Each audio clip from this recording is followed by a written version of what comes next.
C++ के programming में pre processor कितना इम्पॉर्टेंट रोल प्ले करता है वो हम लोग आज के वीडियो में जानेंगे।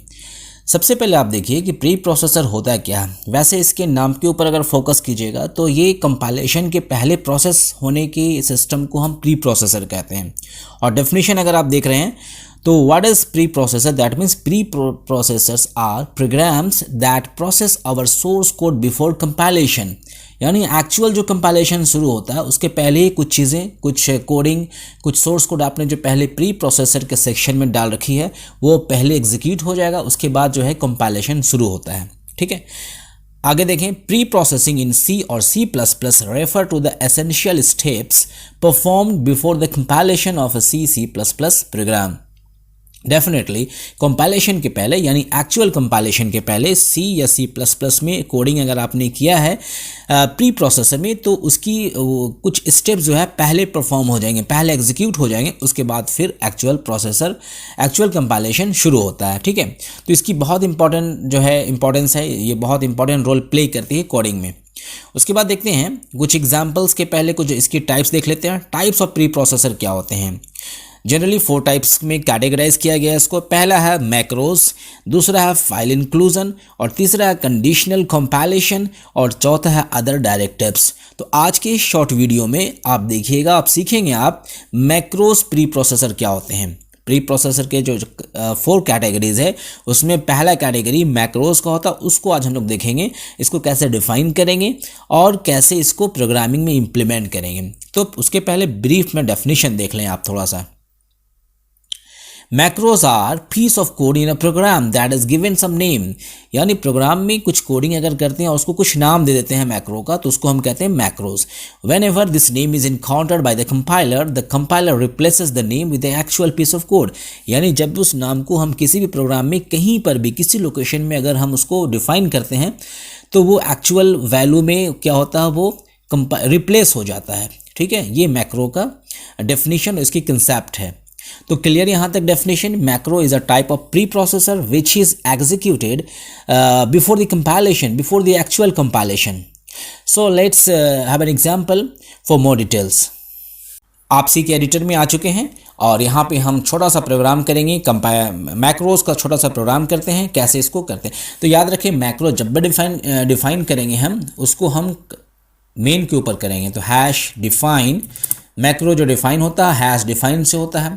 यहाँ पे हम कुछ नाम डाल देते हैं। फॉर एग्जांपल हमने मैक्स डाल दिया और मैक्स में हम यहाँ पे 10 डाल देते हैं। ठीक है, तो हमेशा याद रखेंगे आप, मैक्स या डिफाइन या मैक्रो के एंड में कभी भी सेमीकोलन नहीं डालेंगे। तो हमने यहाँ पे मैक्स में क्या डाल दिया, 10। तो आप यहाँ पे इसको डिफाइन कह सकते हैं कि ये एक मैक्रो का टेम्पलेट है, एक फॉर्मेट है, इस तरीके से लिखा जाता है। मेन से हमने प्रोग्राम शुरू किया, यहाँ पे एक हम वेरिएबल ले लेते हैं इंट आई। छोटा सा प्रोग्राम करेंगे ताकि आपको मैक्रो समझ में आ जाए। क्लियर स्क्रीन कर दिया हमने। यहाँ पे हमने फॉर लूप चलाया, I equal to 1, I is less than equal to max. अब देखिए यहाँ पे हम मैक्स लिखेंगे तो जैसे कंपाइलर देखेगा मैक्स कहाँ पे है तो मैक्स को पहले ही उसको 10 के बदले में वो क्या कर देगा, रिप्लेस कर देगा। उसके बाद यहाँ पे आई प्लस प्लस हो गया। ठीक है, अब यहाँ पे हम इसको सी आउट करते हैं, चूँकि मैं C++ में कर रहा हूँ, सी आउट करता हूँ मैं। यहाँ पे टैब में प्रिंट करता हूँ थोड़ा सा, ताकि स्क्रीन से थोड़ा हट के प्रिंट करे, मतलब साइड से। उसके बाद यहाँ पे मैं एक न्यू लाइन पे दे देता हूँ, बेहतर होगा, /n, और यहाँ पे हम आई को प्रिंट कर दिया हमने। ठीक है, ये हो गया आपका प्रिंट। इसको फॉर लूप को हमने बंद किया, उसके बाद हमने गेट ch दे के प्रोग्राम को बंद कर दिया और ये क्लोज हो गया। Okay, so this is very simple example.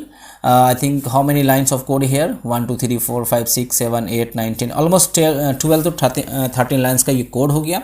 अब इसको हम देखते हैं कैसे ये एग्जीक्यूट करेगा। ये हमने डिफाइन किया मैक्स, इसमें हमने वैल्यू डाला 10 और यहाँ हमने इनिशियलाइज किया 1 से लेकर ये जाएगा कहाँ तक, 10 तक जाएगा। ठीक है, कंपाइल करने के लिए हम यहाँ पे इसको कमांड देते हैं। देखिए फर्स्ट अटैम्प्ट में ही आपका वैल्यू जो आपका प्रोग्राम रन कर गया और 1 से लेकर 10 तक प्रिंट कर गया। हमने यहाँ पे कुछ डिफाइन नहीं किया कि इंटीजर है क्या है और फ्लोट है। चलिए कुछ और वैल्यू लेकर आपको हम दिखाते हैं। यहाँ पे हम स्ट्रिंग ले लेते हैं, हैश डिफाइन करके, हैश डिफाइन str, और यहाँ पे हम कुछ डाल देते हैं, कुछ स्ट्रिंग C++ प्रोग्राम्स। देखें आप कहीं भी हम लोग यहाँ पे सेमीकोलन इक्वल कहीं पे यूज़ नहीं कर रहे हैं। ठीक है, अब प्रोग्राम के नीचे जाके हम इस मैक्रो को कॉल कर देते हैं सी आउट में। सी आउट हमने लिया, यहाँ पे न्यू लाइन कर दिया हमने, और str को कॉल करके देखते हैं। क्योंकि str में आप देखेंगे यहाँ पे str में यहाँ पे क्या है, C++ प्रोग्राम। ओके, उसके बाद कंट्रोल F9 करके देखते हैं। ये देखिए C++ प्रोग्राम का यहाँ पे प्रोग्राम आप देख सकते हैं। ठीक है, तो इस मैक्रो के थ्रू हमने इंटीजर वैल्यू को भी एक्सेस कर लिया, स्ट्रिंग को भी हमने एक्सेस कर लिया। अब ये यूज़ कहाँ पे होता है, देखें, अगर हमने यहाँ पे डिफाइन किया तो हम पूरे इंटायर प्रोग्राम में कहीं पर भी मैक्स को कॉल कर सकते हैं, कहीं पर भी स्ट्रिंग को कॉल कर सकते हैं, क्योंकि हमने यहाँ पे वैल्यूज़ को फिक्स कर दिया है। ओके, एक हम फ्लोट वैल्यू भी करके देखते हैं। यहाँ पे हैश डिफाइन, यहाँ पे हमने वैल ले लिया, वैल में हम यहाँ पे डालते हैं 23.14। ओके, अब यहाँ पे हम जाके यहाँ कॉल करते हैं फ्लोट वैल्यू को, cout/n, और यहाँ पे हम कर देते हैं फ्लोट वैल्यू इक्वल टू, और यहाँ पे हमारा वैल में है ना, तो इसको हम वैल कॉल कर देते हैं। Okay, control F9।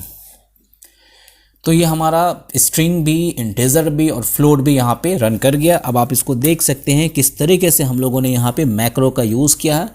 उम्मीद करता हूँ आपको वीडियो समझ में आया होगा, और अगर अच्छे से समझ में आया तो बहुत बढ़िया, अच्छी बात है। इसको आप इम्प्लीमेंट करें अपने प्रैक्टिकल में, और आगे भी शेयर कर दें, ताकि नीडी स्टूडेंट्स भी इसको देखें और समझें। और आपसे भी रिक्वेस्ट है कि आप इसको लाइक ज़रूर कर दें और थोड़ा चैनल को सब्सक्राइब भी कर दीजिएगा। Thank you very much.